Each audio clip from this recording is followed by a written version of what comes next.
Potong kambing hitam 1 ekor. Dan ayam hitam 1 ekor. Saya kasih waktu kalian 3 malam. Kalau tidak surau yang kalian bangun akan saya ratakan dengan tanah. Lalu Bu Edon pun menjerit.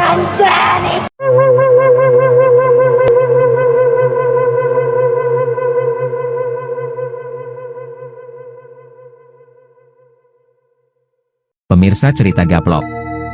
Kali ini kami akan menceritakan penghuni dari percabangan sebuah sungai. Penduduk setempat memanggilnya Mbah Aitem. Mbah Aitem bukanlah manusia, melainkan makhluk dari alam lain. Bagaimana ceritanya? Simak sampai selesai. Di bawah kaki gunung, terdapat sungai kecil yang mengalir melewati sawah-sawah, kebun dan pemukiman warga. Sungai ini masih jernih dikarenakan letaknya yang masih dekat dengan hulu sungai besar di atas gunung. Dari atas gunung memiliki aliran tersendiri, untuk selanjutnya bertemu dengan aliran sungai besar di daerah perkotaan. Kita sebut aja nama sungai tersebut adalah Cikimcil. Sungai Cikimcil tidak terlalu besar, dengan lebar sungai sebesar kurang lebih 3 meter dan kedalaman paling tinggi tidak sampai 1 meter. Sungai ini digunakan untuk berbagai keperluan manusia, baik untuk irigasi sawah, ataupun untuk fungsi lainnya. Di suatu desa, sungai ini terpecah menjadi 2 cabang.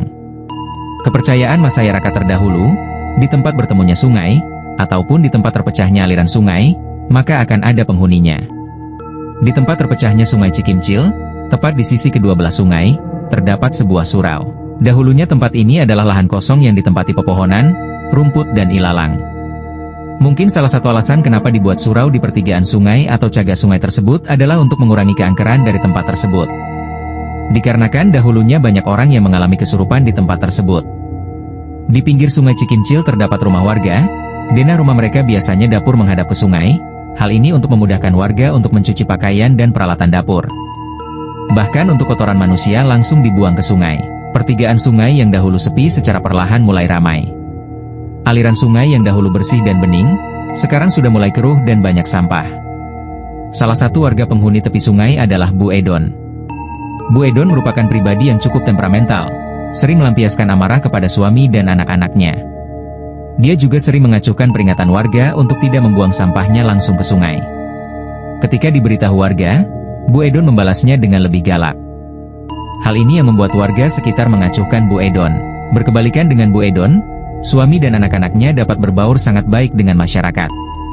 Walaupun mereka pendatang, masyarakat sekitar tidak mendiskriminasi keluarga tersebut, meskipun terkadang Bu Edonnya sendiri sering error. Secara perlahan semakin banyak warga berdatangan ke daerah sekitar tepi sungai Cikimcil. Sungai Cikimcil makin lama semakin keruh dan banyak dilalui sampah.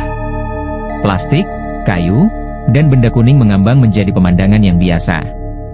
Cikimcil yang tidak pernah meluap akhirnya banjir untuk pertama kalinya.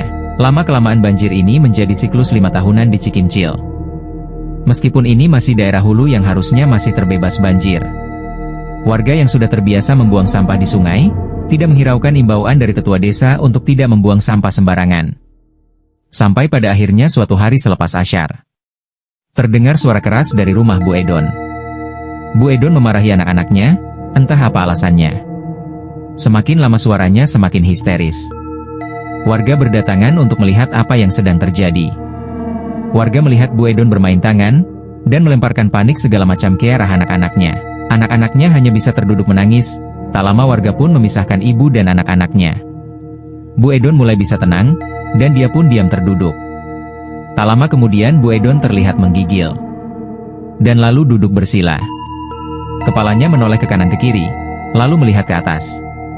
Kadang melihat ke kiri atas, kadang melihat ke kanan atas. Dan tak lama kemudian Bu Edon pun menggeram.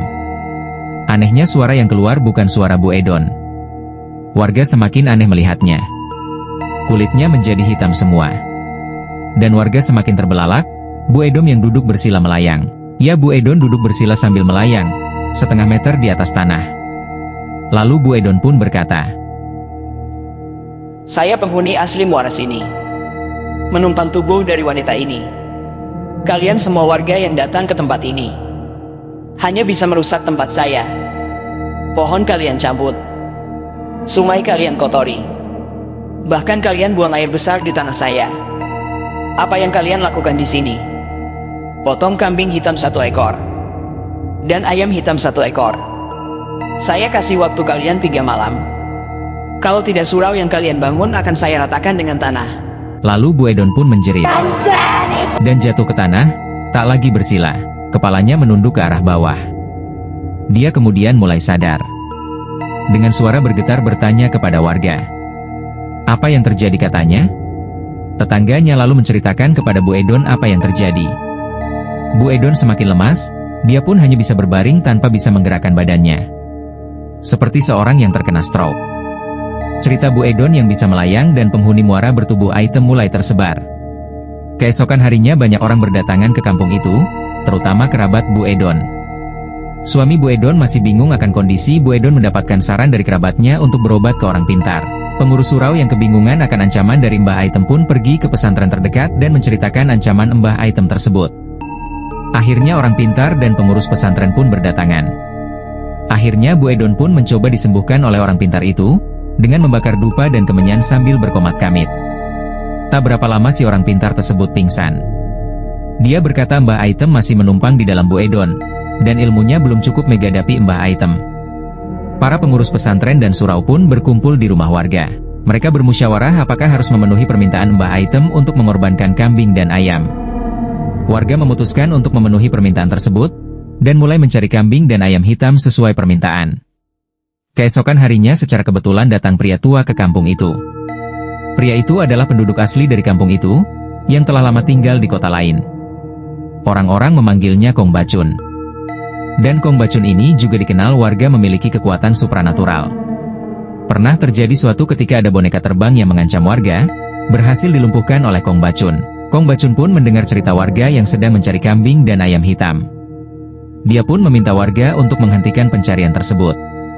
Kata Kong Bacun, sekarang ayam dan kambing, kalau besok dia minta manusia apa kalian akan menurutinya juga? Sudah jangan dihiraukan. Di hari-hari ini warga masih tetap berkumpul dekat rumah Bu Edon. Dan tak lama kemudian, lagi-lagi selepas asyar, Bu Edon yang terbaring di tempat tidurnya, tiba-tiba duduk dan bersila. Sang anak yang terkejut pun teriak keluar rumah untuk memanggil warga.